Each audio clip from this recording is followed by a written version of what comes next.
Assalamualaikum warahmatullahi wabarakatuh. Kembali lagi di channel Hadi Cibeet. Di video kali ini saya akan menceritakan sebuah kisah yang berjudul Susuk Pemangsa Percaka. Cerita ini ditulis oleh Nuratul Laila. Jika kalian ingin membacanya secara langsung, nanti saya kasih linknya di deskripsi. Dan buat kalian yang belum subscribe ke channel ini, mari bantu klik tombol subscribe-nya dan nyalakan lonceng notifikasinya agar kalian tidak ketinggalan cerita terbaru dari channel ini. Dan kalau kalian suka dengan cerita yang saya bagikan, silahkan klik tombol like-nya dan bantu share video ini sebanyak-banyaknya. Agar kalian tidak penasaran, yuk langsung aja kita mulai ceritanya.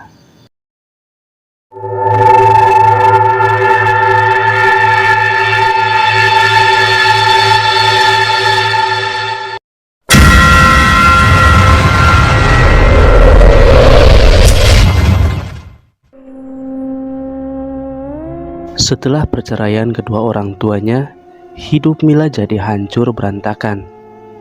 Dia jadi sering keluar rumah dan bergaul dengan teman-temannya sampai pulang hingga larut malam. Bahkan dia jadi anak yang nakal setelah kedua orang tuanya bercerai. Mila tidak melanjutkan sekolah SMA-nya karena tidak ada yang membiayainya.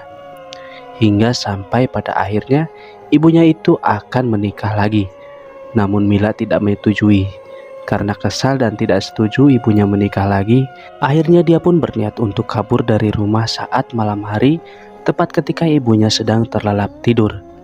Saat itu Mila nekat kabur dari rumah membawa pakaian yang dimasukkan ke dalam tasnya. Dia berjalan dengan raut wajah sedihnya. Terlihat juga setetes demi setetes air mata yang mengalir ke pipinya karena dia merasa hidupnya benar-benar hancur dan tidak ada satu orang pun yang peduli bahkan sayang padanya. Tengah malam Mila berjalan sendirian melewati jalanan yang gelap dan sepi sambil menggendong tas.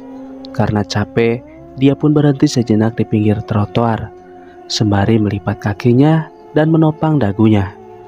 Langit malam mulai terlihat mendung. Suara guru guntur petir pun mulai terdengar. Hembusan angin membuat hawa dingin merasuk ke dalam tulang. Sesaat kemudian gerimis pun turun. Mila masih terus duduk di pinggir jalan sambil menangis di bawah hujan.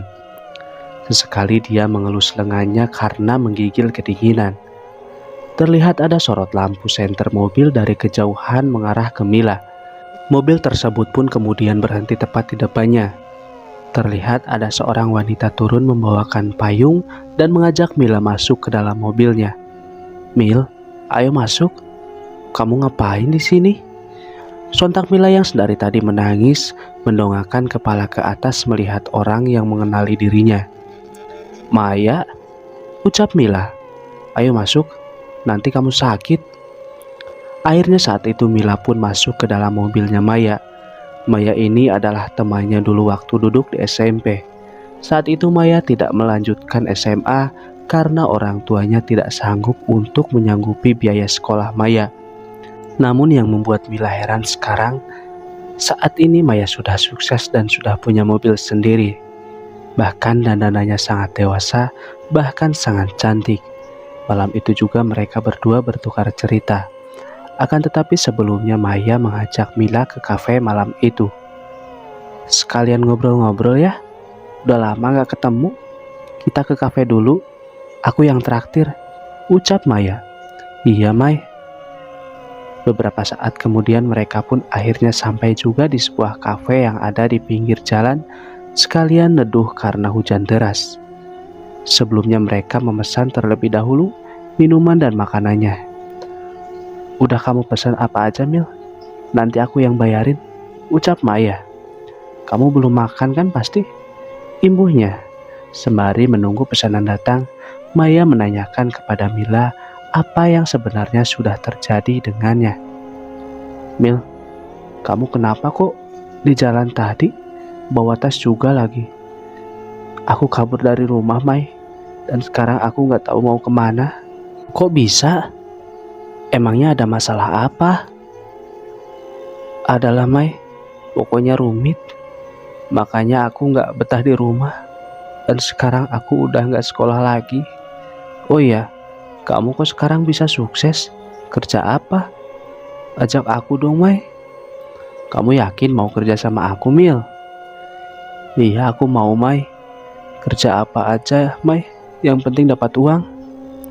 Sesaat kemudian pesanan minuman dan makanan mereka pun datang diantarkan oleh pelayan. Sambil menikmati makanan yang sudah dihidangkan, mereka melanjutkan kembali obrolannya. Aku kerja jadi PSK, kamu mau? Ucap Maya dengan lirih. Seketika Mila pun terdiam menatap tajam ke arah Maya. Dia memikirkan apakah akan mengambil pekerjaan itu, tetapi setelah dipikir-pikir, Mila juga sudah tidak perawan. Dulu waktu sekolah, Mila sempat melakukan hubungan intim dengan pacarnya pada saat nongkrong sampai tengah malam. Aku mau, Mai. Kamu serius? Iya, Mai, aku serius. Yaudah, nanti kamu tinggal ikut ke rumah aku ya. Setelahnya saat itu mereka pergi dari kafe itu selesai makan. Beberapa saat kemudian mereka sampai di rumahnya Maya. Selama ini Maya sudah memiliki rumah sendiri dari uang hasil kerjanya menjadi wanita hiburan malam. Singkat cerita, malam hari berikutnya Mila dandan cantik karena dia akan diajak Maya ke tempat kerjanya. Saat hari pertama Mila masuk kerja, dia sedikit malu karena belum terbiasa, apalagi anak baru. Dia pun duduk menunggu pelanggan laki hidung belang yang akan menyewanya. Namun sudah beberapa jam Mila menunggu, dia tidak kunjung dapat juga. Sementara Maya sudah beberapa kali melayani para lelaki hidung belang yang kaya raya dan berani membayar Maya mahal. Sedangkan Mila merasa putus asa karena tidak ada orang yang tertarik sama dia. Kayaknya semua laki-laki gak ada yang tertarik sama aku, Mai. Kumamnya. Akhirnya Mila pun pulang ke rumah sendirian karena Maya sedang sibuk melayani pria pelanggannya.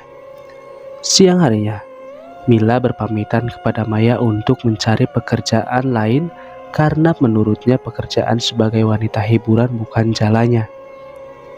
Hei, kamu mau kemana, Mil? Aku mau cari kerjaan dulu, Mai. Emangnya semalam kamu gak dapat pelanggan? Boro-boro, Mai. Yang ada aku malah ngantuk digigit nyamuk. Ya sabar, Mil. Namanya kamu juga pemain baru. Iya. Aku mau nyari kerjaan sampingan aja kok. Kalau malam nanti aku tetap berangkat. Ya udah, kalau gitu hati-hati, Mil. Saat itu Mila pun pergi berjalan kaki melewati jalan raya, mencari pekerjaan ke satu tempat ke tempat yang lain. Sesekali dia menyeka keringat yang hampir menetes dari keningnya karena cuaca siang itu panas sekali. Karena merasa dahaga, Mila pun sejenak mampir ke warung untuk membeli es. Melepas rasa dahaganya sekalian makan siang. Saat dia sedang makan, tidak sengaja Mila mendengar percakapan antara kedua ibu-ibu yang ada di warung itu.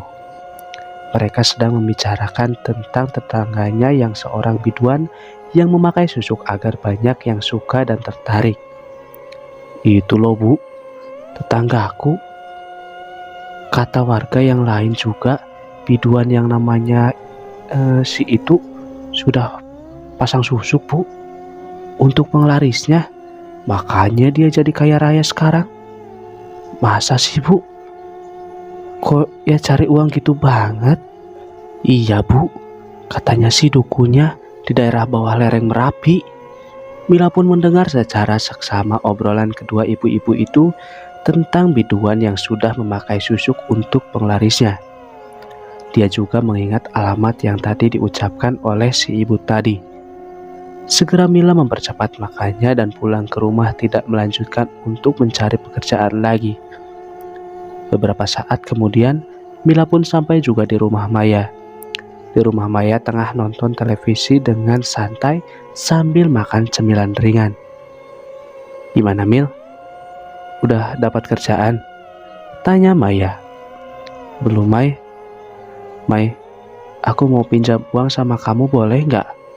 Buat apa, Mil? Aku mau ngekos aja, Mai. Aku nggak mau bergantung dengan numpang di rumah kamu terus. Nggak enak sama kamu. Kamu yakin, Mil? Tanya Maya. Ya, Mai. Aku pinjam uang kamu 20 juta ya. Ya udah, nanti malam ya. Emangnya kamu mau cari kosan sekarang? Ya enggak sih, Mai. Tapi biar nggak lupa aja. Ya udah, aku ambilin dulu. Saat itu Maya pun bangkit berjalan menuju ke dalam kamar untuk mengambil uang. Sesaat kemudian Maya pun datang membawakan amplop coklat yang berisi uang 20 juta. Ini Mil, uangnya. Makasih banyak ya Mai. Kamu baik banget sama aku. Sama-sama Mil.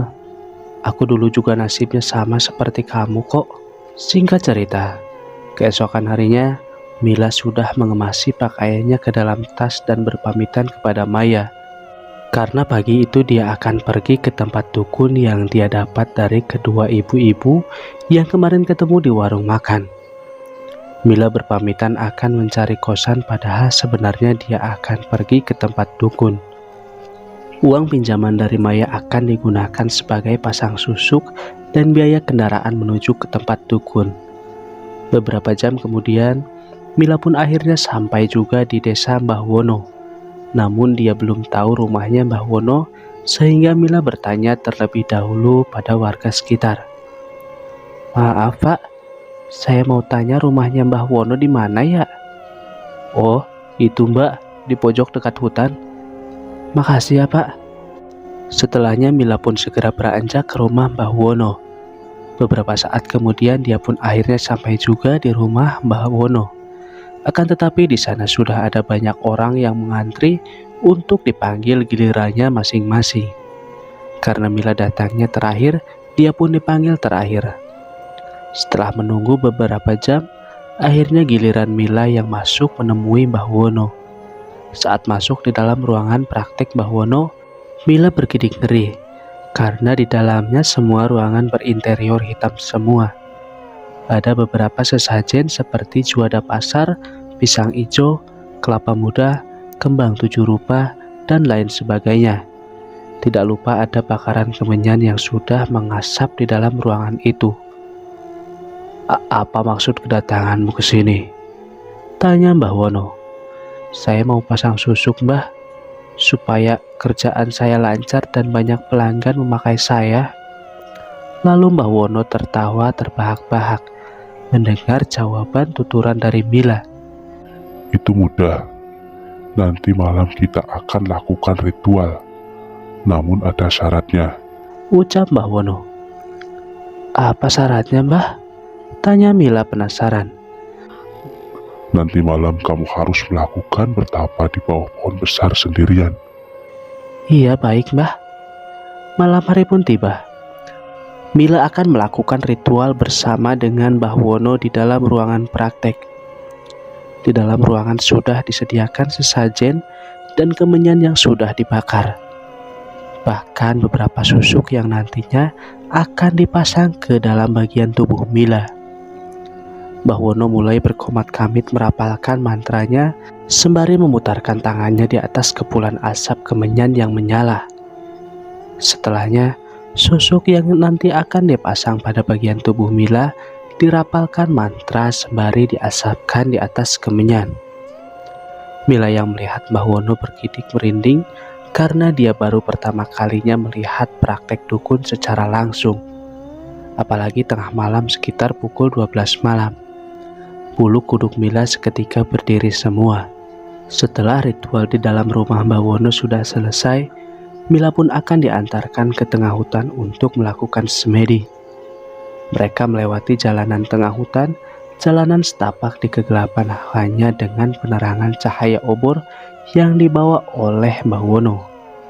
Hembusan angin kencang malam itu membuat Mila merasakan bahwa dingin yang merasuk ke dalam tulang akan tetapi demi pasang susuk apapun akan Mila lakukan. Banyak suara hewan di dalam hutan yang saling bersahutan satu sama lain, membuat suasana malam itu semakin mencekam. Apalagi terdengar suara raungan harimau tengah malam. Srek, srek, srek. Tiba-tiba terdengar langkah kaki dari belakang tubuhnya.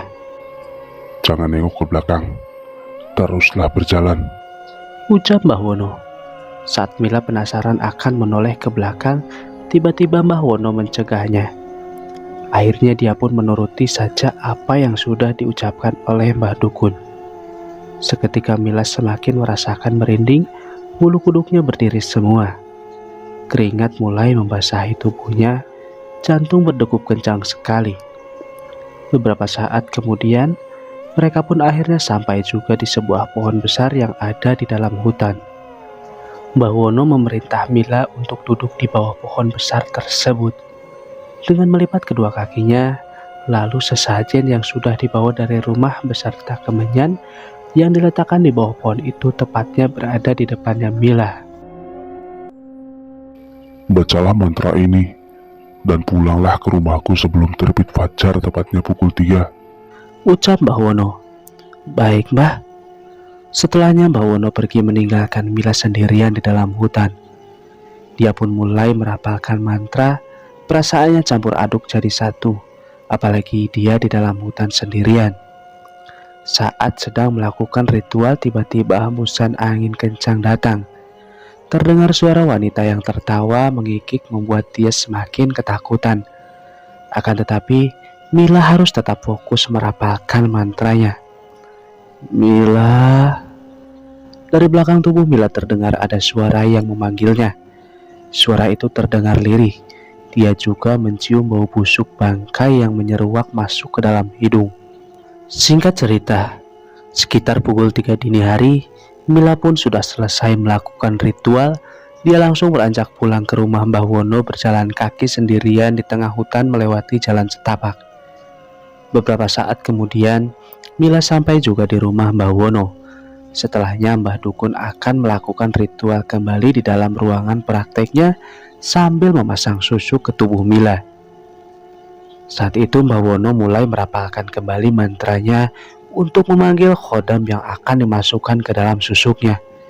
Sesaat kemudian hembusan angin kencang datang masuk ke dalam ruangan itu, disertai dengan jendela ruangan terbuka tertutup sendiri. Brak! Brak! Brak! Bulu kuduk Mila langsung berdiri semua. Terlihat ada kepulan asap di samping Mbah Wono. Perlahan asap tebal itu berubah wujud menjadi sosok wanita cantik, namun tubuhnya berbentuk ular. Wajahnya manusia, sangat cantik dan wangi sekali tubuhnya. Sontak Mila yang melihat sosok makhluk ular berwajah manusia langsung terperanjat. Ah! Tidak usah takut. Ucap Mbah Wono. Saat itu Mbah Dukun mulai berbicara dengan sosok itu mengenai syarat yang harus dilakukan oleh Mila. Dia harus melakukan hubungan terlarang dengan seorang berjaka di waktu malam purnama setiap bulannya. Nantinya wajahmu akan cantik dan awet muda. Ucap Nyi Renggani. Usai kau lakukan hubungan itu, korbanmu akan tewas dan buanglah jasadnya. Imbuhnya. Baik Nyai. Jawab Mbah Wono. Setelahnya, sosok itu pun pergi menghilang begitu saja. Sementara Mila masih merasakan tegang. Nafasnya terasa tidak beraturan, jantung berdegup kencang.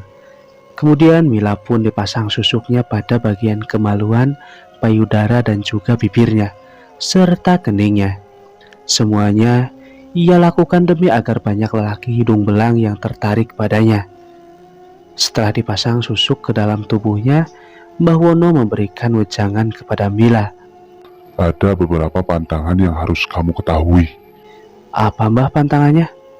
Kamu tidak boleh makan pisang emas, makan labu, makan sate, dan tidak boleh makan mentimun. Oh iya, satu lagi. Nanti kamu akan melakukan hubungan itu. Lakukanlah di tempat yang aman agar tidak ada orang yang tahu. Ucap Mbah Wono. Iya baik Mbah. Ritual pun sudah selesai. Saat itu Mila pun berpamitan untuk pulang tetapi sebelumnya dia memberikan amplop coklat terlebih dahulu kepada Mbah Wono sebagai maharnya. Singkat cerita, keesokan harinya Mila segera mencari kosan baru yang ada di dekat rumahnya Maya. Dan kebetulan di dekat rumah Maya ada kosan kosong dan murah juga harganya. Setelah memasang susuk, Mila jadi lebih percaya diri. Malam harinya dia bersiap-siap untuk berangkat bekerja ke tempat hiburan malam. Saat itu dia berdandan terlebih dahulu, agar terlihat menarik bagi para lelaki hidung belang. Ketika Mila sedang bercermin di depan kaca rias dalam kamar kosnya, tiba-tiba saja dia melihat ada sekelibat bayangan hitam yang melintas di belakangnya. Sontak Mila pun menoleh ke belakang, akan tetapi ketika dia menoleh ke belakang ternyata tidak ada apa-apa. Tetapi dia dikejutkan dengan barang yang ada di dalam kamar tiba-tiba jatuh sendiri. Brak! Seketika Mila pun menoleh ke arah barang yang jatuh itu. Kok bisa jatuh sih? Padahal kan itu aku taruh di tengah, gumam Mila. Tanpa berpikir panjang, dia langsung meletakkan kembali barang yang jatuh itu ke tempat semula. Setelah itu, dia segera berangkat bekerja. Sesampainya di tempat hiburan malam, semua wanita pekerja yang lain menatap ke arah Mila dengan tatapan sinis, karena merasa tersaingi dengan kecantikan yang dimiliki Mila sekarang. Benar-benar wajahnya Mila terlihat lebih bersinar dan menarik sekali, cantik mempesona. Baru beberapa menit dia duduk menunggu, pelanggan tiba-tiba saja datang dan ada salah satu pemuda laki-laki yang kelihatannya masih bujang akan menyewa Mila. Saat itu Mila mengajak pria itu pergi untuk melakukan hubungan di tempat lain, karena Mila akan melakukan ritual pertamanya. Malam itu, Mila dan pemuda yang bernama Haris itu pergi ke sebuah hutan diajak oleh Mila. Loh mbak, kok kita ke hutan sih? Tanya Haris. Udah, kamu nurut aja. Kita akan melakukan di sini, kan lebih enak, sepi, ucap Mila. Karena tergoda dengan ucapan Mila, Haris pun mau-mau saja. Di dalam hutan, ada sebuah gubuk. Mereka melakukan hubungan intim di gubuk tersebut. Namun saat sedang melakukan hubungan ternoda itu, hembusan angin kencang datang tiba-tiba dan dedaunan yang ada di dalam hutan pun saling berjatuhan. Saat itu ternyata sosok Nyai Renggani datang masuk ke dalam raganya Mila. Sosok Nyai mengambil alih Mila yang sedang berhubungan dengan Haris, yang mana Nyai Renggani menyesap jiwa dalam tubuh Haris hingga tewas. Sontak Haris pun tergeletak dan tak bernyawa tanpa sadar saat sedang enak-enaknya. Dan keesokan harinya, Mila tersadar terkejut karena mendapati Haris sudah tewas. Wajahnya pucat dan ada luka pada bagian lehernya. Segera Mila menguburkan jasadnya Haris di dalam hutan itu agar tidak ada orang yang tahu. Untungnya sebelum melakukan itu, Haris sudah membayar Mila terlebih dahulu. Jadi ia tidak rugi cuma-cuma. Singkat cerita, semenjak melakukan ritual menumbahkan perjaka, Mila jadi banyak job dan banyak pelanggan yang memakai jasanya. Semuanya berebutan demi mencoba mencicipi Mila karena mereka merasakan kenikmatan yang berbeda saat berhubungan dengan Mila, sehingga mereka merasa puas melampiaskan hasratnya. Sampai semua para pekerja hiburan pada iri dengan Mila karena semua lelaki hidung belang mengantrinya sama Mila semua. Mas, sama saya aja lah, daripada ngantri si Mila, kan lama, ucap yang lain. Gak mau ah, sama Mila aja lebih enak. Apa bedanya sih? Sama aku juga enak loh mas, godanya. Tapi para lelaki hidung belang itu tetap tidak mau sama yang lain. Walaupun menunggu lama, bagi mereka tidak masalah, yang penting bisa menikmati tubuh Mila. Apalagi setelah pasang susuk di bagian kelaminnya dan payudaranya yang menggoda itu, membuat para lelaki semakin bergairah. Keesokan harinya Mila pulang ke kosan. Dia merasakan tubuhnya lemas sekali karena melayani semalam hampir 10 pria hidung belang. Waktu terus berlalu. Dan beberapa bulan kemudian, Mila pun sudah bisa membeli mobil sendiri. Beberapa bulan yang lalu, tepatnya 3 bulan yang lalu, Mila sudah menumbahkan 3 perjaka, ada yang masih sekolah SMK, dan bujangan serta Haris yang jadi korban pertama. Mereka tewas setelah melakukan hubungan dengan Mila. Dan saat itu mereka dibawa ke dalam hutan yang waktu itu melakukan dengan Haris di gubuk. Sekarang Mila sangat menikmati hidupnya karena sudah sukses memiliki banyak uang dan bisa membeli ini itu. Tapi Mila masih tetap ngekos Namun di balik semua harta yang dia miliki, itu tidak membuat Mila tenang karena setiap hari dia selalu diganggu sosok yang tak kasat mata di kosannya. Suatu ketika, saat Mila libur istirahat tidak berangkat kerja karena badannya terasa capek. Dia di dalam kosan sendiri malam hari. Tiba-tiba saja ia mendengar ada suara wanita yang merintih menangis. Seketika Mila pun mendengarkan dengan seksama suara wanita yang menangis itu dengan jelas. Dia mendengar suara tangisannya itu sangat jelas dan dekat sekali. Karena penasaran, dia pun melihat dari balik jendela samping kosan. Saat dia membuka jendela dan melihat ke samping kosan, Mila melihat ada sosok wanita berambut panjang acak-acakan. Pakaian berwarna putih lusuh duduk di atas pohon mangga samping kosan sambil mengayunkan kaki membelakangi Mila dan menangis. Sosok itu tiba-tiba saja menoleh ke arahnya Mila. Kepalanya memutar 180 derajat dengan tatapan tajamnya. Sontak Mila yang melihat sosok kuntilanak itu langsung berdiri kaku. Tubuhnya tidak bisa digerakkan, ingin teriak pun mulut serasa seperti terkunci.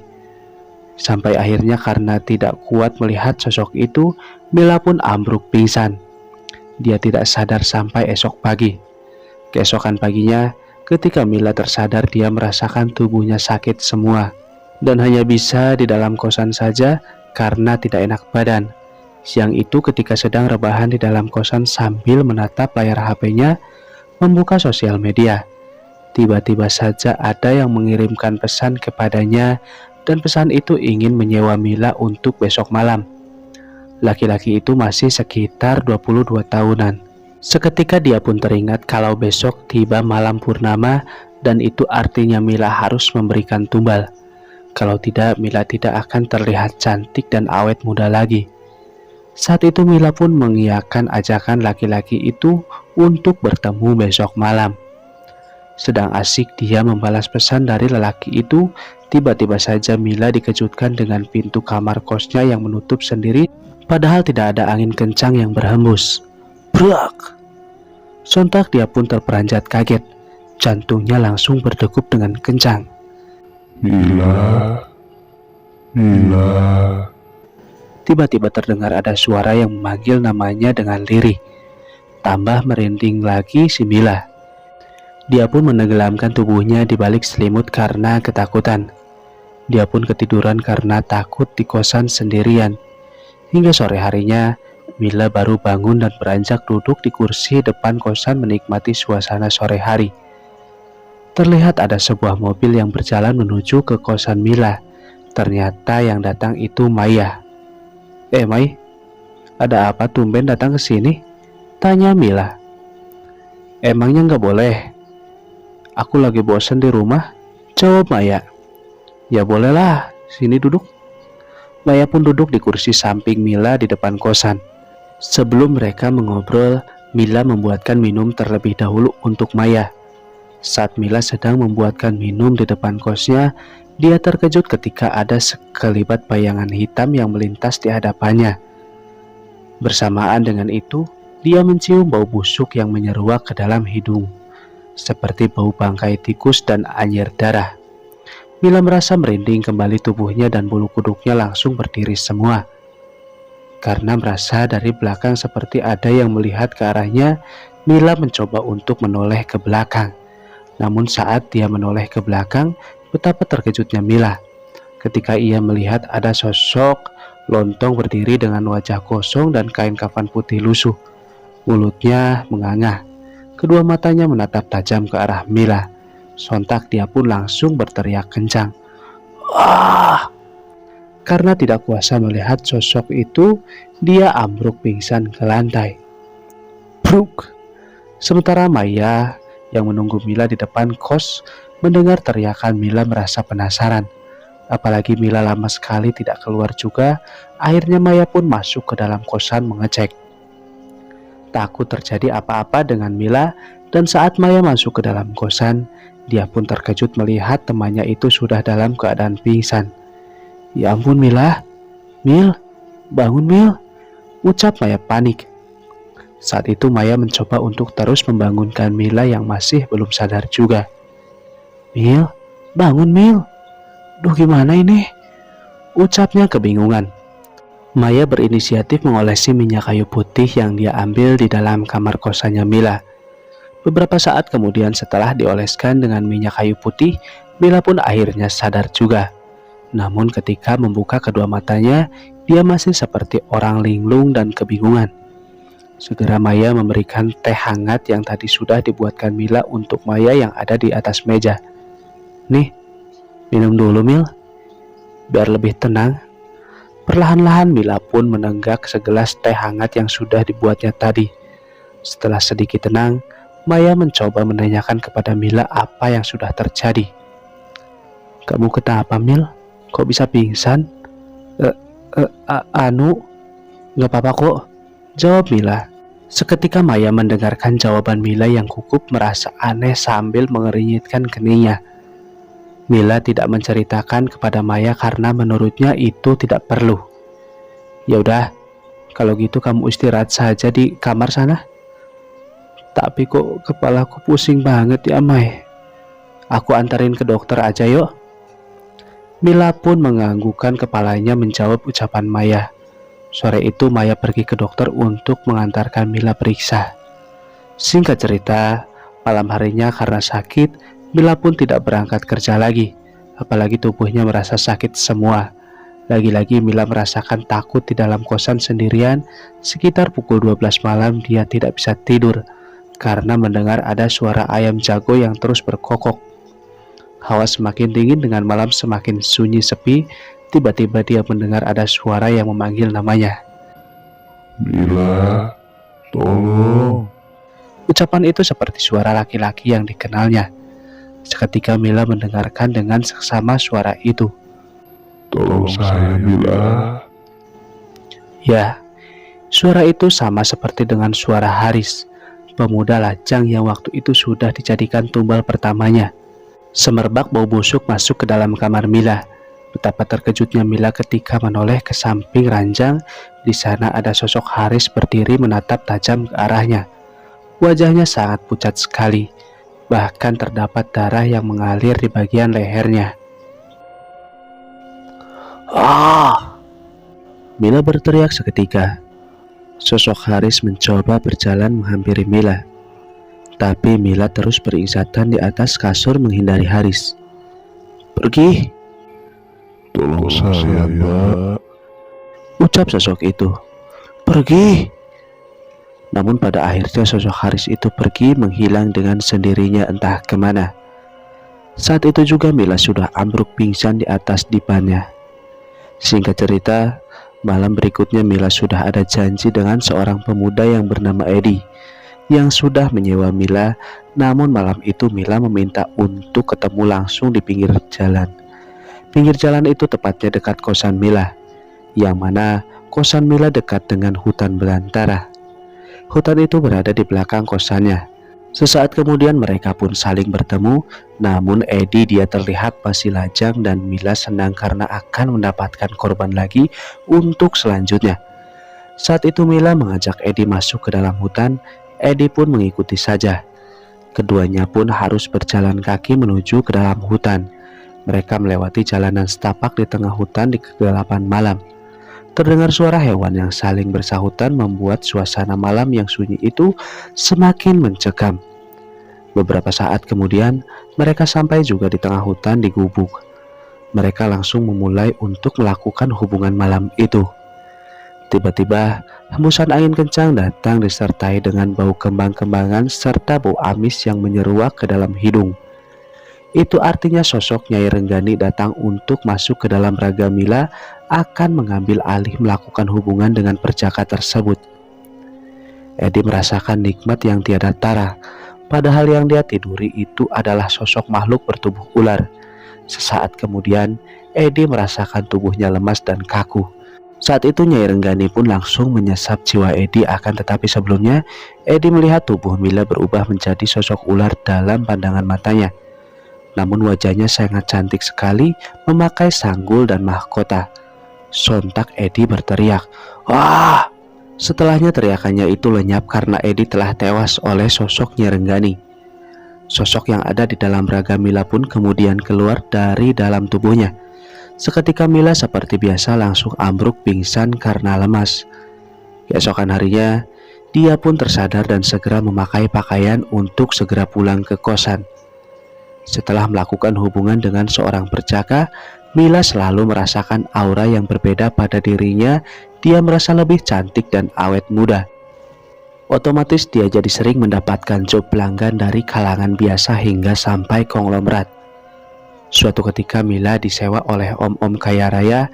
Dia mengajak ketemuan dengan Mila terlebih dahulu di kafe. Mila pun menyetujui dan mereka bertemu. Malam itu mereka makan malam bersama sambil ngobrol-ngobrol. Pandangan Om Santo terus menatap ke arah Mila karena beliau sangat tergoda dan bergairah sekali melihat tubuh Mila yang indah. "Kamu cantik dan seksi sekali sih." Om jadi gak sabar. Rayu si Om bejat itu. "Sabar dong Om, jangan buru-buru." "Gak bisa Beb, kamu terlalu menggoda." "Ah, Om bisa aja." Setelah selesai makan, mereka pun bergegas untuk pergi menuju ke hotel melakukan hubungan. Sesampainya di dalam hotel, mereka melakukan bercinta. Om Santo begitu beringas dan merasa puas saat melihat tubuh Mila yang sangat seksi. Namun saat itu Om Santo dikejutkan dengan Mila yang tiba-tiba berubah menjadi sosok Nyai Renggani dengan wujud tubuhnya ular. "Ah, ular!" Sontak Om Santo melepaskan tubuhnya dengan Mila dan segera memakai baju. Setelahnya lari dari hotel itu meninggalkan Mila. Sementara Mila keheranan karena yang Mila tahu sosok makhluk ular itu akan muncul ketika Mila berhubungan dengan seorang perjaka. Nah, ini sama Om, masa iya sosok Nyai Renggani datang? Om Santo kenapa? Aneh banget. Biarin aja lah, yang penting aku udah dibayar, dapat uang banyak lagi, gumam Mila. Karena masih punya waktu banyak, malam itu Mila pun datang ke tempat hiburan untuk mencari pelanggan lagi. Baru saja Mila datang, semua laki-laki itu langsung mendekati Mila akan menyewanya. Dan itu membuat wanita malam yang lainnya kesal. Tetapi Mila tidak memperdulikan itu. Saat itu Mila melakukan dengan seorang laki-laki. Saat melakukan hubungan entah kenapa laki-laki itu seperti tidak bertenaga dan lemas. Tapi Mila tidak peduli, yang penting dia mendapat uang. Singkat cerita, keesokan harinya setelah bangun tidur, tiba-tiba saja Mila merasakan sakit pada kemaluannya. Rasa perih dan panas sekali. "Ah, kok anuku sakit banget ya? Kenapa ini? Padahal kan biasanya gonta-ganti laki-laki juga nggak apa-apa." Pagi itu Mila pun menghubungi Maya untuk meminta diantarkan periksa ke dokter. Maya yang baru tidur tiba-tiba mendengar HP-nya berdering. Saat dilihat notifikasi layar HP-nya ternyata dari Mila. "Halo Mil, ada apa?" tanya Maya. "Anterin aku ke dokter, ayo Maya sekarang." "Kamu sakit lagi?" "Iya, udah cepetan sini." Iya, aku siap-siap terus ke kosan kamu." Beberapa saat kemudian Maya pun sampai di kosannya Mila. Waktu itu Mila sedang merintih kesakitan pada bagian anunya. "Ah, sakit." "Mila, kamu kenapa? Sakit apa?" "Udah, ayo ke dokter aja dulu. Ini anuku, aku sakit banget." Saat itu Maya pun langsung memapah Mila keluar dari kosan menuju ke mobil Maya. Sesampainya di rumah sakit, Mila langsung diperiksa dan menurut hasil medis, Mila dinyatakan terjangkit HIV. Dokter menjelaskan bahwa mungkin ada seseorang yang sudah terkena HIV dan sudah melakukan berhubungan dengan Mila. Namun dia tidak mengatakan kepada Mila dan sekarang Mila pun tertular. Dokter sebenarnya tahu pekerjaannya Mila karena Mila jujur apa adanya kalau selama ini dia bekerja sebagai wanita hiburan malam. Setelah mendengar pernyataan dokter, Mila pun shock. Dia tidak menyangka harus menderita penyakit yang selama ini belum ada obatnya. Di perjalanan pulang, Mila terus menangis karena dia bingung harus bagaimana. Akan tetapi, Maya mencoba untuk terus menyemangati Mila. Singkat cerita, Semenjak Mila menderita sakit HIV, Maya sudah tidak lagi bekerja sebagai wanita malam karena dia takut mengalami sama seperti Mila. Akhirnya Maya membuka usaha toko dan setiap harinya Maya selalu menemani Mila di kosannya. Bahkan Maya selalu mengantarkan Mila berobat. Hari ini Mila akan berobat ke rumah sakit lain setelah beberapa minggu lalu dia berobat ke rumah sakit tapi tidak ada obatnya. Kali ini Mila diantarkan Maya ke rumah sakit yang lebih besar dan alatnya canggih. Uang tabungan yang selama ini dia hasilkan Mila perlahan mulai menipis karena uangnya dipakai untuk berobat ke sana ke sini. Sesampainya di rumah sakit, Mila langsung diperiksa. Akan tetapi dokternya pun tidak dapat menangani sakit yang diderita Mila. Aku harus berobat kemana lagi ini, Mai? Uang aku aja udah menipis. Udah, kamu yang sabar, masalah biaya kan ada aku. Ya, tapi kan aku nggak bisa bayar nanti kalau pinjam uang kamu. Gak apa-apa, aku ikhlas, Mil. Makasih ya, Mai. Kamu emang selalu baik sama aku. Saat malam hari di dalam kosan, Mila merasakan sakit yang teramat pada bagian anunya. Di waktu yang bersamaan, saat ia sedang menahan rasa sakitnya itu, tiba-tiba Mila mendengar ada suara seperti orang yang sedang mendengkur di bawah dipannya. Karena penasaran, Mila pun melongo ke bawah dipannya. Dan betapa terkejutnya dia ketika melihat di bawah dipannya ada sosok pocong tengah terlentang, baunya sangat busuk sekali seperti bangkai tikus. Sontak Mila langsung berteriak kencang. Nafasnya terasa memburu, jantung berdetak kencang. Ah! Mila langsung menenggelamkan tubuhnya di balik selimut. Nafasnya masih terasa tidak beraturan, keringat membasahi tubuhnya. Aduh, sakit. Di balik ketakutannya, dia terus merintih kesakitan pada anunya. Beberapa hari kemudian, Maya datang ke kosan Mila. Saat itu Mila mencoba untuk jujur kepadanya apa yang sudah dilakukannya selama ini. Mai, aku mau jujur sama kamu kalau sebenarnya selama ini aku udah pakai susuk untuk pengelarisan, ucap Mila. Ya nggak apa-apa, aku juga pakai kok, jawab Maya enteng. Mila selama ini baru tahu kalau ternyata Maya juga memakai susuk, makanya selama ini Maya selalu banyak job. Terus kenapa, Mil? Tanya Maya penasaran. Aku kayaknya harus minta bantuan sama dukun yang sudah pasang susuk. Siapa tahu beliau bisa bantu aku untuk mengobati sakit ini. Karena aku juga memasang susuk di kemaluanku. Jelas Mila. Kamu mau kan antar aku ke tempat dukun itu? Ibunya lagi. Iya udah, ayo sekarang aja. Saat itu mereka pun segera pergi ke tempatnya Mbah Wono naik mobilnya Maya. Beberapa saat kemudian mereka pun akhirnya sampai juga di rumahnya Mbah Wono.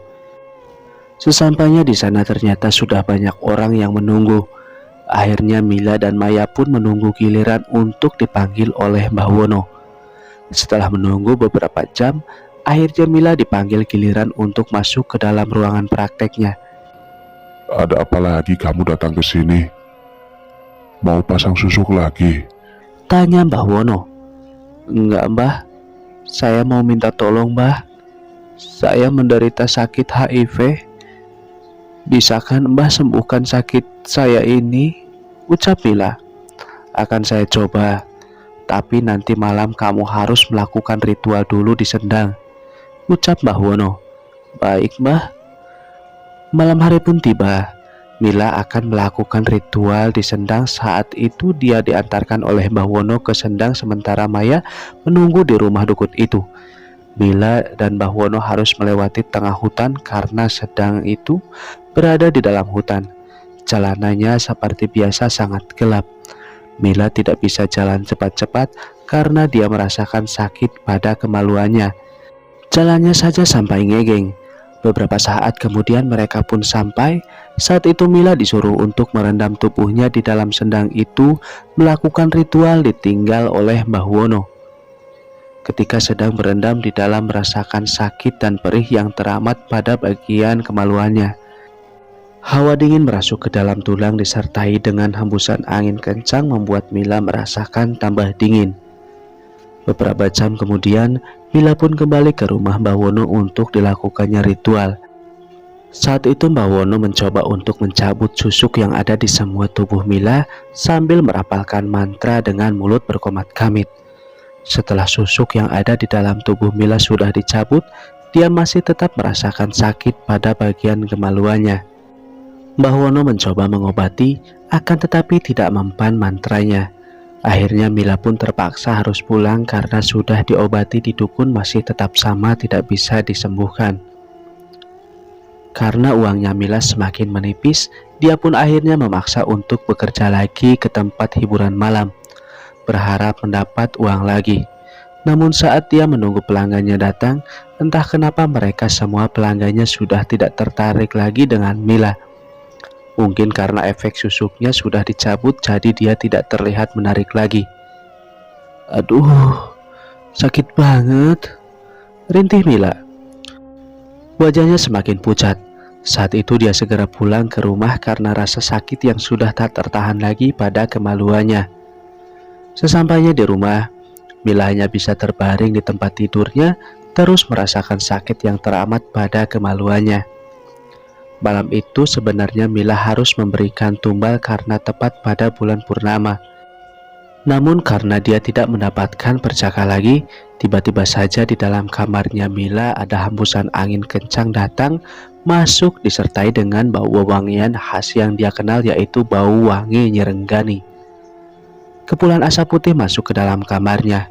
Perlahan asap putih itu berubah wujud menjadi sosok Nyerenggani dengan badan ular bersisik dan atasnya sangat cantik sekali.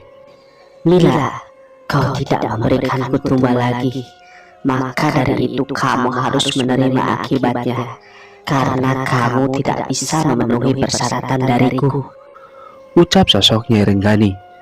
Ampun Nyai, ampun.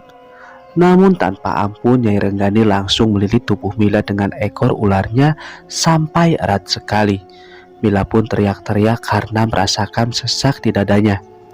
Ah, tolong, tolong. Nyai Renggani sekuat tenaganya mengikat tubuh Mila dengan erat dengan wajah yang murka.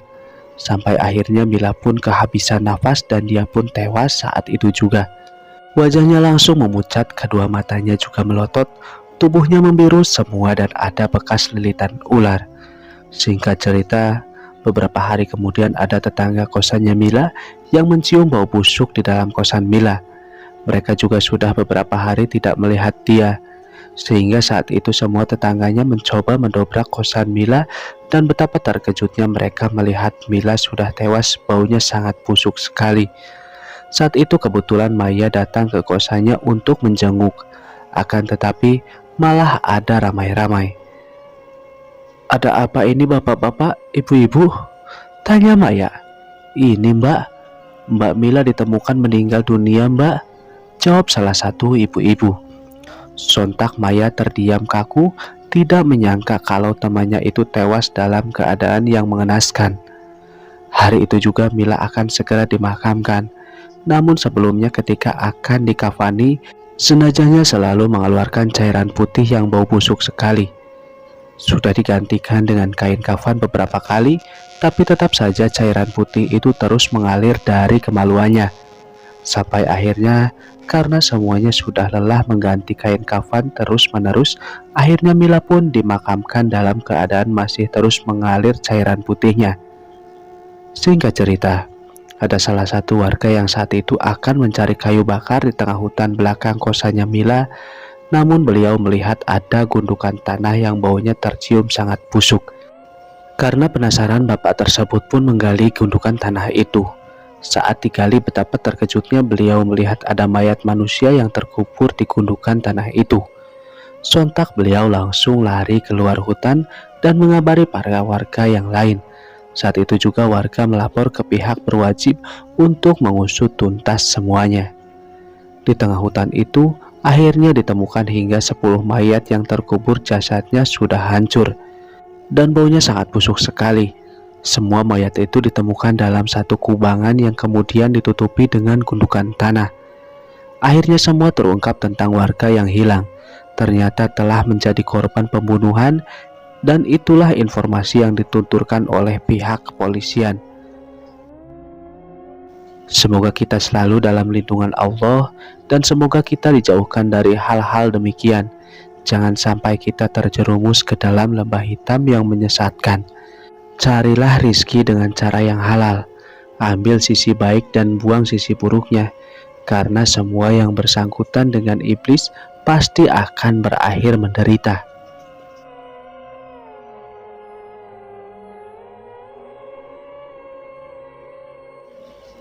Cukup sekian dulu cerita kali ini. Saya Hadi pamit undur diri. Mohon maaf bila ada salah-salah kata. Wassalamualaikum warahmatullahi wabarakatuh.